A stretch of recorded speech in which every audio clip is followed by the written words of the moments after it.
Hey everyone, it's Jake from Diesel Smart. Today I'm going to show you how to fit the ECU torque system to a common rail diesel. The car we're actually going to be fitting it to today is a Holden Colorado with the full double J1 in it. This is the same motor as your D-Max and your RA7 Rodeos. So here is the system here.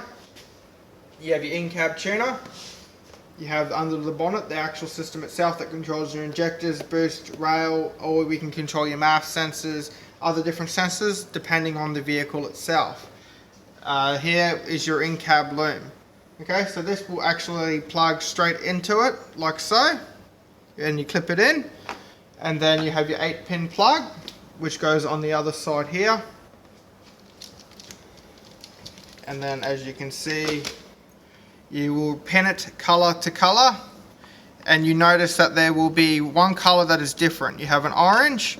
Your orange will go to your brown. I will explain it in the video a little bit more. And then you have your loom under the bonnet for the actual system itself. So you've got your rail, you've got your map sensor for your boost pressure, and you've got each individual injector control. So this is a full injector control system, not a part control injector system like some of the systems out there on the market. So this will control each individual part of the injector that we wish to control. Okay, now I will start to pull it off and I'll meet back up with you. Okay, now on this Colorado we have the top mount intercooler. So what we're going to do is we're going to remove the engine cover, the intercooler itself, and then we will be able to see the injectors very easily and access them easily. Some cars come out with a front mount like your D-Maxes, your Rangers, they're all front mount, so what we don't need to pull any intercoolers or any pipes off to do that. So with that we'll start to take the engine cover off. On these it just pops off. Some cars like Patrols, they've got screws holding them in. So now we'll have, most cars will have 4 bolts holding the intercooler on. Normally they're a 12mm, so we want to take all 4 of them off like so.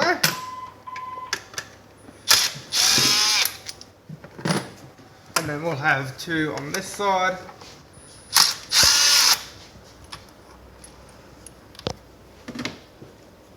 And then 1 in a washer.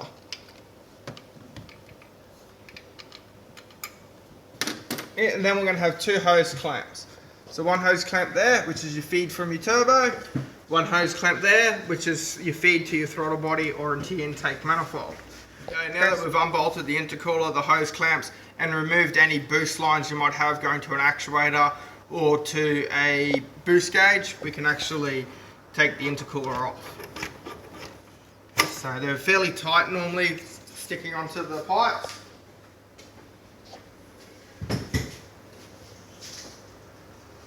Now that we've got the actual intercooler off, we can proceed to start unplugging the injectors. Now this is very important, like I've explained in some of my other videos on how to change your injector nozzles. You must not pull on the factory wiring harness. So what I like to do is I like to grab underneath, grab the plug. Some you need to push in, some you can just push straight back and they'll pop out easy. Now if you do a lot of sand work, things like that, sand can get in them. Okay, so spray a bit of inox, some little bit inox, WD-40, things like that to get in there to try and lubricate the actual plug so it can just slide off.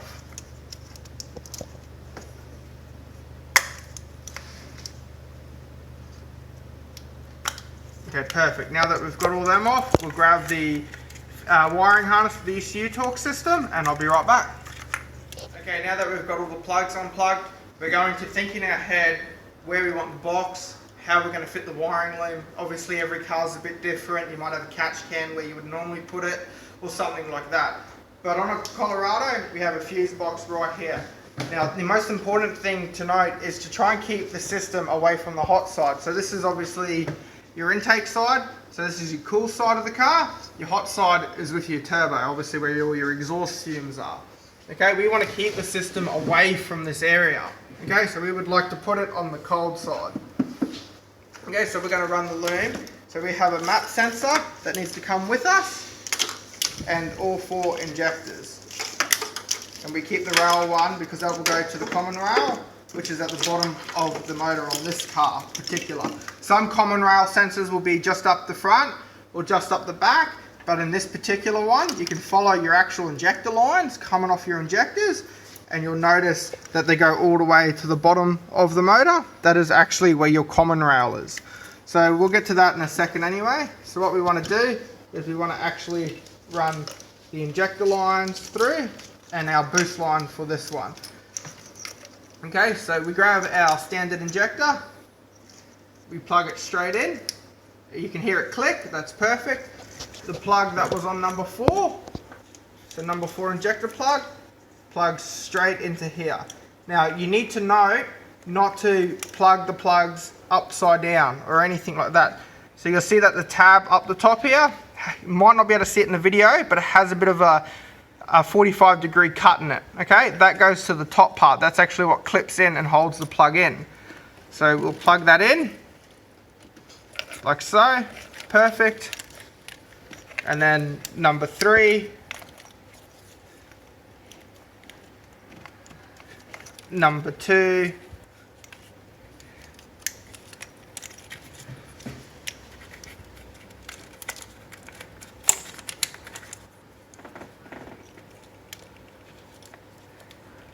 and number 1. Okay, now some cars you might have to run the loom from the front to the back. That is fine. You can run it either way, but you must not crisscross. So let's say number 2 loom can't plug into number 1 loom. You can't crisscross them. They must be with each other. So you can go front to back or back to front, just do not crisscross. Okay, and now we will plug in your boost sensor. So your boost sensors are located obviously on your intercooler. They will be on the cold side, like so. You can unplug it, fairly simple, fairly easy. Our loom plugs straight in, like so. You can hear the clip, and then we plug straight into the factory harness to pick up the signal. Okay, that is perfect and all done. But what we'll do is we'll unplug this one again and we'll run it under so it looks a lot neater and a lot tidier. Okay, that is perfect. Now, the common rail on this is a bit harder, so I'll grab a torch and I'll be right back. Okay everyone, now we're going to plug into the common rail. So Mike will give me the phone and I will show you on this car particularly where it is. So if we zoom in, we'll see that that's the common rail there. You can see that it's straight on the common rail. You can see all your injector lines coming off of it. So we're going to plug straight into there. So all we do is we go straight down, we grab the plug, we take it out, then we grab our harness, we plug it straight in. You can hear it click, perfect, we know it's in. And then we plug straight into the factory harness.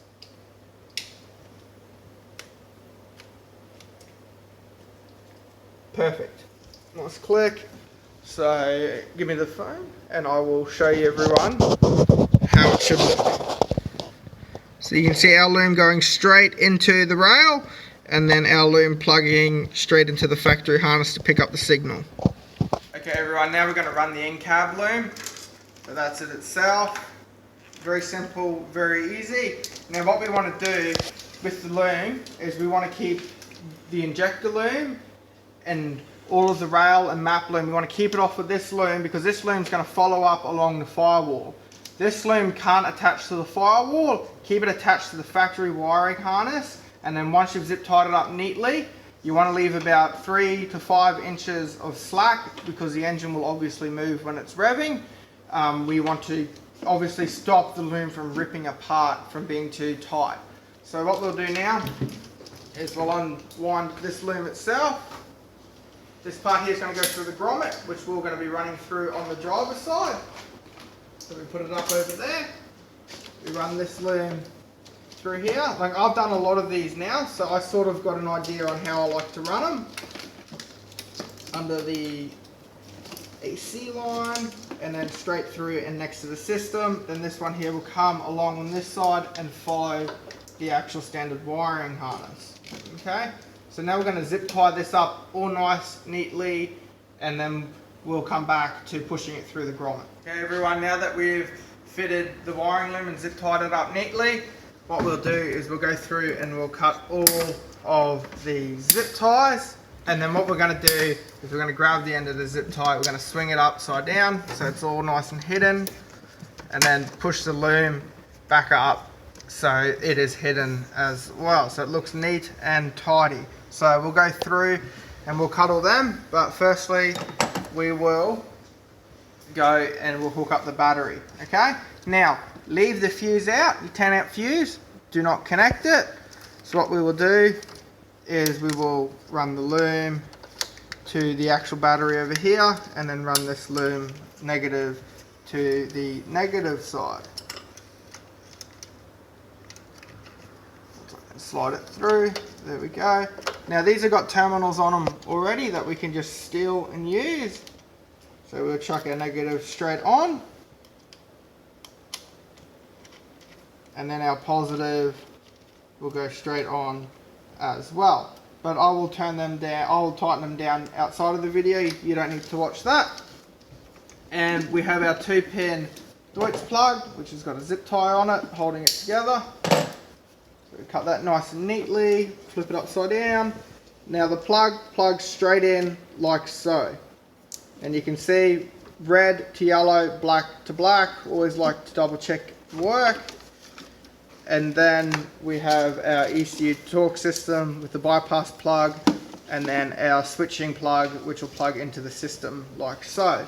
So now that that's all done, we'll go through and we'll cut all the zip ties and we'll push the grommet through, the wire through the grommet, sorry. Okay, now we'll push the actual in-cab tuner loom through the actual grommet of the firewall. So now on these, there's a very simple way of doing it. You get to the grommet especially, we just take our coolant line off, tuck it out of the road, then we grab our 10mm,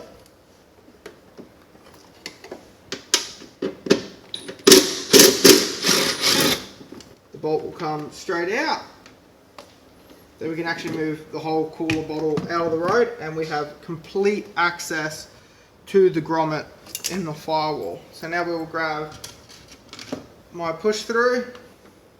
Now you can use all different kinds of material to push through. Now I like to use the steel pieces off the actual windscreen wiper blades. Now with these you have to be very careful that you do not push into the factory wiring harness, obviously being steel. So we get a bit of lecky tape and we'll go through and we'll tape all the wires up so it has a nice grip, so it doesn't, when we pull the metal part through, the wires don't stay under the bonnet, they'll actually come through with it nice and easily. Sometimes it can take a couple of goes to do it, but you know, that's the way it is, I guess. Now with the fuse that I said keep out, we want to keep it out because now the positive and negative are touching each other in here. Okay, so if you had the fuse in, you'd blow the fuse straight away. Okay, so now we'll grab a bit of silicone spray. If you don't have silicone spray, because a lot of people don't carry silicone spray in their home, Tire Shine is a perfect thing to use. Okay, so we spray a bit of silicone spray on the wire like so, a bit of lube to get it through the grommet. Okay, and then we'll actually grab the rubber, and you can see that I've already pushed wires through the grommet.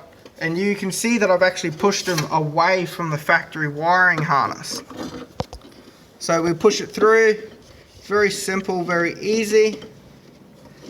And I've made a nice cutout, so I didn't even need to put a steel piece in, I could have just pushed the wire straight through. And then you'll notice we want to push all of it in, and we'll zip tie that wiring harness to this wiring harness, and it will look absolutely neat and tidy. Okay, but before we do that, we'll put our bottle back in. You can see that there's 2 holes for the bottle to sit in. So those are our 2 holes there. Our 10mm, whack that guy back in. Grab our gun. Because it's plastic, I'm not going to have my gun on very strong.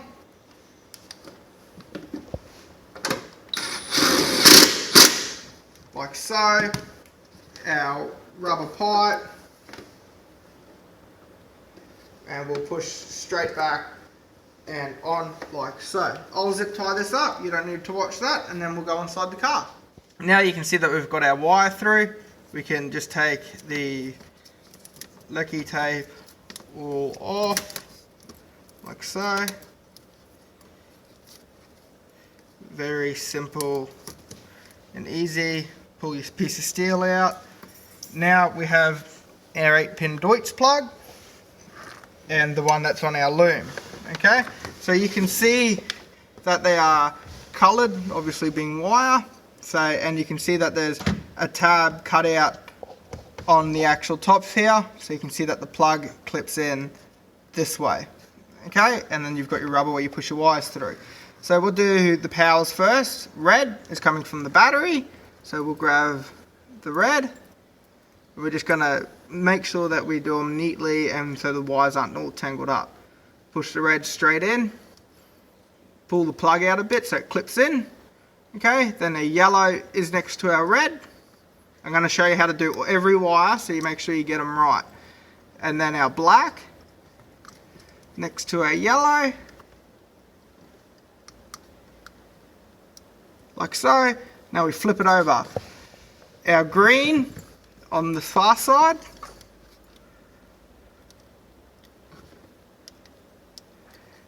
our white next to the green.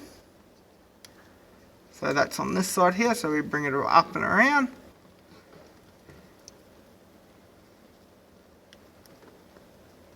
Perfect.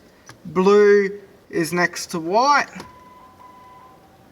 Now you will notice on the new switching with the new in-cab loom for the button control, the old rotary style is a brown wire on this side, but we wanted to make the loom a bit thinner so it's much more easier and looks a lot neater in the actual dash itself. So there's an orange wire, okay, and then there's a brown wire left. So brown will go to orange, like so.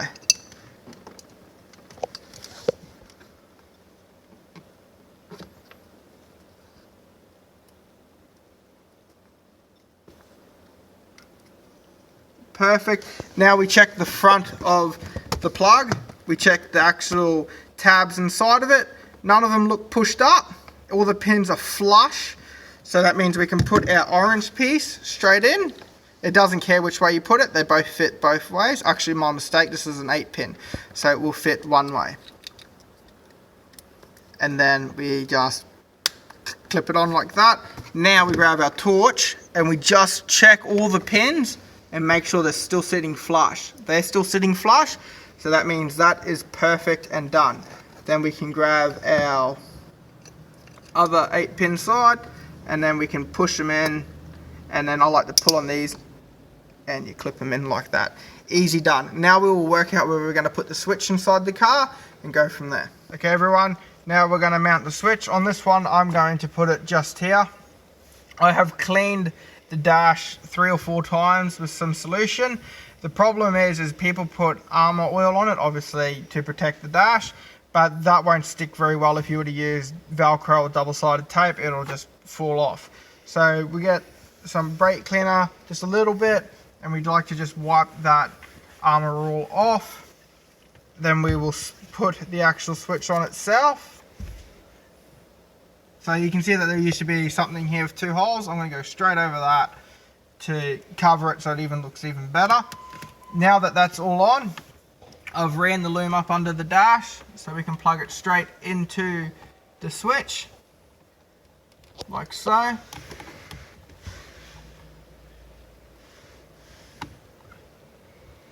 Perfect. Now that's all in, all done. We can grab some armor oil and we can redo the dash so it's all neat and tidy again and it looks great. Now we'll go back under the bonnet and fit the intercooler.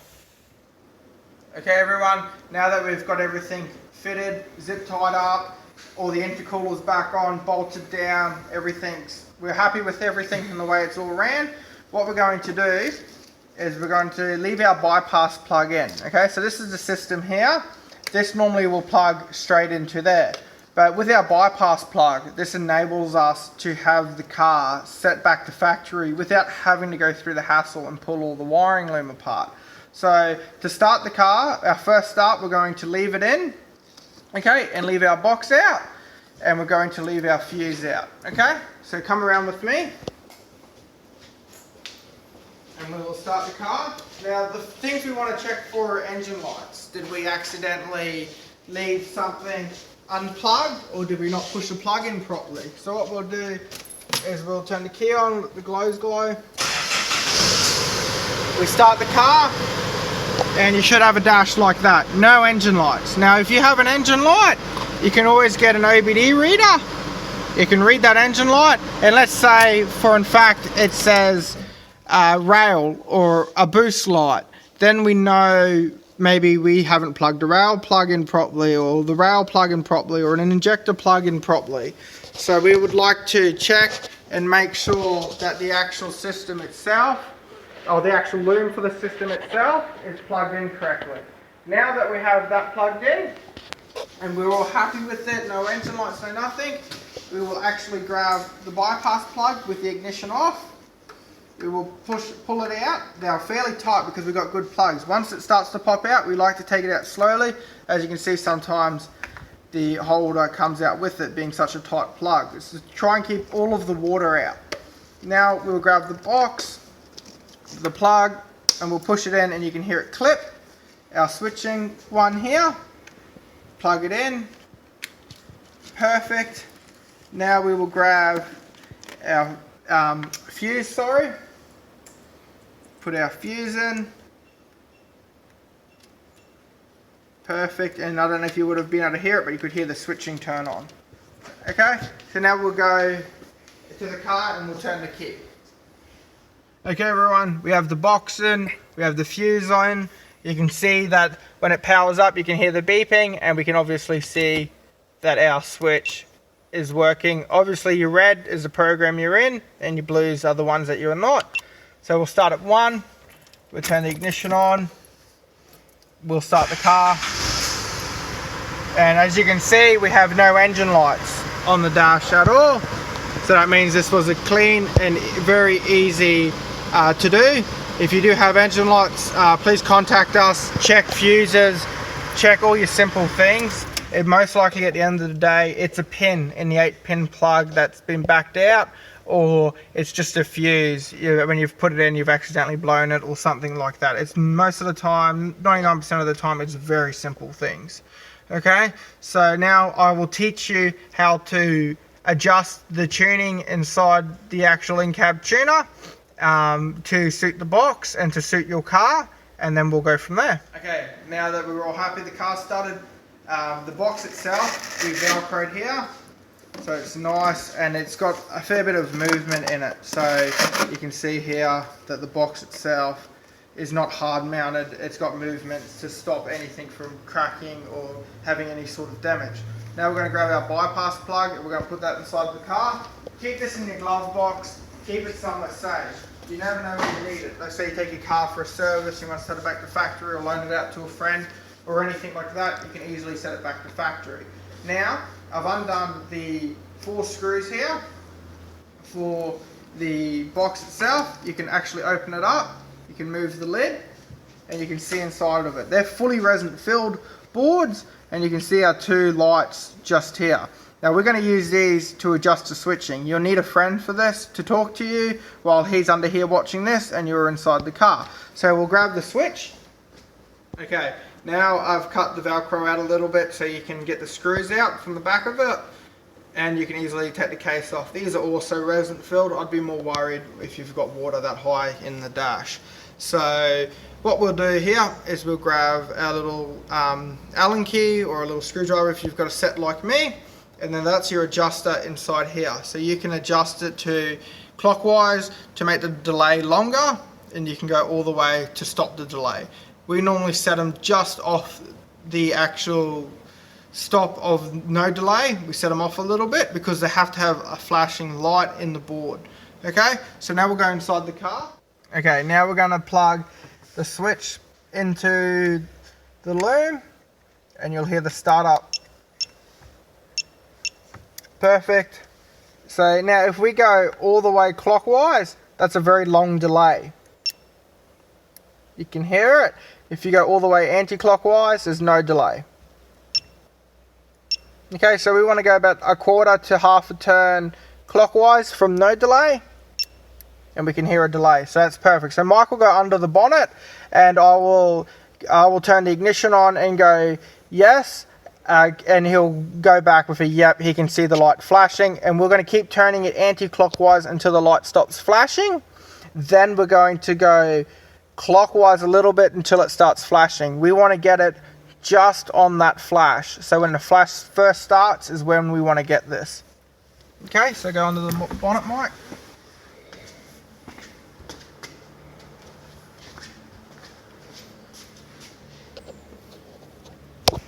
Turn the ignition on.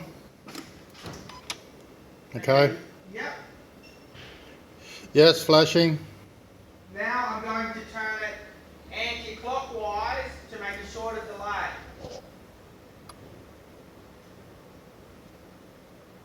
Yep. Not flashing. Now I will go clockwise to get a delay. Still not flashing.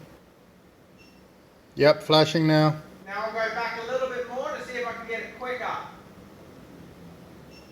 Still flashing. Flashing. Not flashing. Flashing. Not flashing. Flashing. Flashing. Flashing. Flashing. Okay, perfect. Now we will start the car and see how the car runs.